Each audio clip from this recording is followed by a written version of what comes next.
Hello everyone, स्वागत है आपका A1 सॉल्यूशन क्लासेस में। आज के हम नए वीडियो के साथ आपका स्वागत करते हैं। आज के टॉपिक का नाम है लाइजिनोप्टेरिस, जो कि फॉसिल जिम्नोस्पर्म का ही हिस्सा है। इससे पहले हमने विलियम्सोनिया के बारे में पढ़ा था, जो कि फॉसिल जिम्नोस्पर्म ही था। लाइजिनोप्टेरिस भी फॉसिल जिम्नोस्पर्म है, इसके बारे में आज हम देखते हैं। जैसे कि मैंने विलियम्सोनिया में बताया था कि जो फॉसिल होते हैं ये सिर्फ हमको अवशेष फॉर्म में मिलते हैं, तो लाइजिनोप्टेरिस का भी जो प्लांट है ये कार्बोनिफेरस एरा में पाया जाता था। कार्बोनिफेरस का ये प्लांट है जो कि फॉसिल फॉर्म में पाया जाता है, जो कि टेरिडोस्पर्मेल्स ऑर्डर को बिलोंग करता है। ये हमको बहुत ही ज़्यादा नंबर में पाया गया था ब्रिटेन के लैंकशायर और यॉर्कशायर शहर में कोल बॉल फॉसिल के फॉर्म में। ब्रिटेन के लैंकशायर और यॉर्कशायर नाम की जगह पर कोल बॉल फॉसिल के फॉर्म में ये हमको मिला था। इसकी अगर हम मॉर्फोलॉजी की बात करें तो ये जो प्लांट था ये स्पोरोफिटिक प्लांट था, जो कि रूट, स्टेम और लीफ में डिफरेंशिएटेड था। रूट, स्टेम और लीफ में डिफरेंशिएटेड ये प्लांट था, जो कि ऐसा एज्यूम किया जाता है कि ये क्लाइंबर फॉर्म में होता होगा। और इसमें जो स्टेम थे ये लॉन्ग थे और एरियल थे। इसकी स्टेम की अगर हम डायमीटर की बात करें तो 2 to 4 सेंटीमीटर इन डायमीटर ये होता था, और इसमें एडवेंटेशियस रूट प्रेजेंट होती थी, जिसकी बाद में लेटरल रूट्स भी मिलती थी। इसमें जो लीफ थे ये ऑल्टरनेट फैशन में पाए जाते थे, बाइपिन्नेट या फिर ट्राइपिन्नेट। बाई या ट्राइपिन्नेट फॉर्म में इसमें जो लीफ था उनका वेनेशन पाया जाता था। बाई और ट्राइपिन्नेट फॉर्म में ये पाए जाते थे।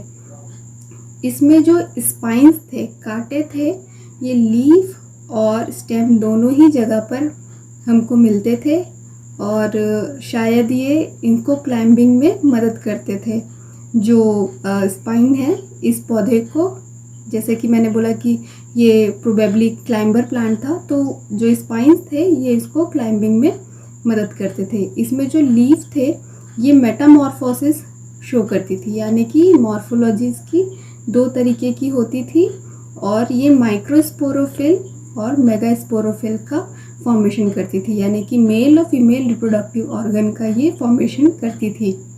तो ये हमने इसकी मॉर्फोलॉजी देखी। आइए देखते हैं इसकी एनाटॉमी। तो एनाटॉमी में हम सबसे पहले देख लेते हैं इसके रूट के बारे में। रूट की एनाटॉमी है, इसमें सबसे आउटर लेयर पे कॉर्टेक्स पाया जाता था, जो कि 2 लेयर में डिवाइडेड था, आउटर कॉर्टेक्स और इनर कॉर्टेक्स। आउटर कॉर्टेक्स 2 से 3 लेयर का होता था, जबकि इनर कॉर्टेक्स जो था वो 4 to 6 लेयर का होता था। इसके बाद जो इसका स्टील सिस्टम था, जो वेस्कुलर बंडल वाला हिस्सा था, ये टेट्रार्क टू ऑक्टार्क हो सकता था। इसमें जो प्रोटोजाइलम थे वो स्पाइरल ट्रैकिड्स के बने हुए थे। जो प्रोटोजाइलम थे वो स्पाइरल ट्रैकिड्स के बने हुए थे, और इसमें एंडोडर्मिस और पेरिसाइकल वेल डिफरेंशिएटेड था। इसमें लेटरल रूट का भी फॉर्मेशन होता था, और लेटरल रूट का फॉर्मेशन होता है पेरिसाइकल वाले हिस्से से। कुछ इस तरीके की एनाटॉमी थी रूट की। इसके बाद हम देखते हैं स्टेम की एनाटॉमी। स्टेम भी, इसमें भी जो कॉर्टेक्स था ये भी 2 हिस्सों में डिवाइडेड था, आउटर कॉर्टेक्स और इनर कॉर्टेक्स। आउटर कॉर्टेक्स जो था वो स्केलेटन काइमेटस सेल के रेडियल पैचेस से बना हुआ था। उसमें स्केलेटन काइमेटस सेल पाई जाती थी रेडियल पैचेस के फॉर्म में, और जो इनर कॉर्टेक्स था ये क्रस्ट पैरेन्काइमेटस सेल का बना हुआ रहता था, यानी कि इसमें पैरेन्काइमेटस सेल क्रस्ट फॉर्म में मिलते थे हमको। इसमें बहुत ही मोटी फिर सेकेंडरी वुड पाई जाती थी, यानी कि इसमें सेकेंडरी ग्रोथ होती थी, सेकेंडरी ग्रोथ वुड इसमें पाई जाती थी।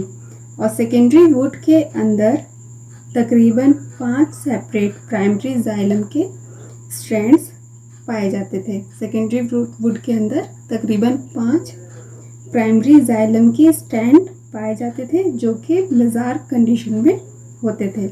इसका जो पिथ है वो लार्ज होता था और पैरेन्काइमेटस सेल से बना हुआ था, जहाँ पर कहीं पर स्केलेटन काइमेटस सेल की पैचेस पाई जाती थी। नेक्स्ट अब हम देख लेते हैं लीफ की एनाटॉमी। बहुत ही सिंपल टाइप की इसमें लीफ होती है, जिसमें एक लेयर का एपिडर्मिस होता है और एपिडर्मिस के ऊपर होता है एक सिंगल लेयर का क्यूटिकल। एपिडर्मिस के बाद मेसोफिल का लेयर होता है जो कि डिफ्रेंशिएटेड होता है पैलिसेड लेयर और स्पॉन्जी पैरेन्काइमा में।